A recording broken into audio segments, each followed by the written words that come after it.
what exactly societies of control are. The main way these controls are mediated is not through spaces. It doesn't matter where your body is anymore. It doesn't matter how your body's interacting with different objects, like it did matter in disciplinary societies, which is why he's saying all these institutions are in crisis, in the sense they're almost phasing out, because there's easier, more efficient, data-driven or information-driven means of controlling people now. And I think this is why this has become especially important in the pandemic era. All these institutions are in crisis. The school, the prison, the hospital, the asylum.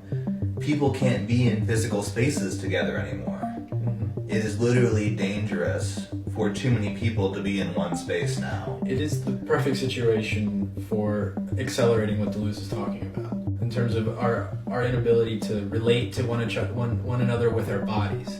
We're more restricted than ever of using our bodies to engage in social relations. We have to stay in our houses and resort to Zoom or social media or phone calls or what have you to interact with people, but also just do our jobs, do our labor. It's increasingly clear to people, workers and bosses alike, that people don't need to be at work to work, right? I think it's been something that we've been coming to realize in the past decade, but especially after COVID, a lot of these jobs don't require your body to be in a cubicle. And like Nick was saying, it seems freeing, it seems like we can in that way be home and do whatever we want, right?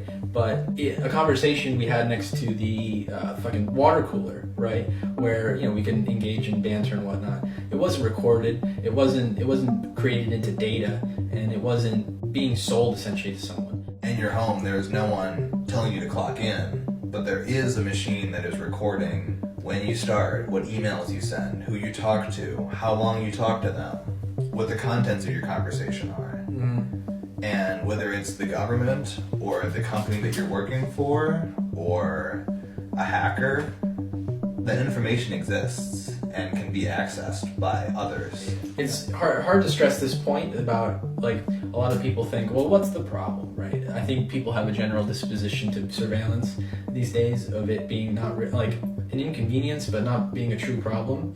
No one's actually going to change their behaviors. But we do have to stress this point that there is an inequality happening here. There's a control. There's a fundamental asymmetry of power that I don't think that Deleuze fully understood. And I think he can be forgiven for this because he was so correct about the internet and its domination of our society. But I don't think he could have understood to the extent to which the internet would be a counter-revolutionary tool for atomization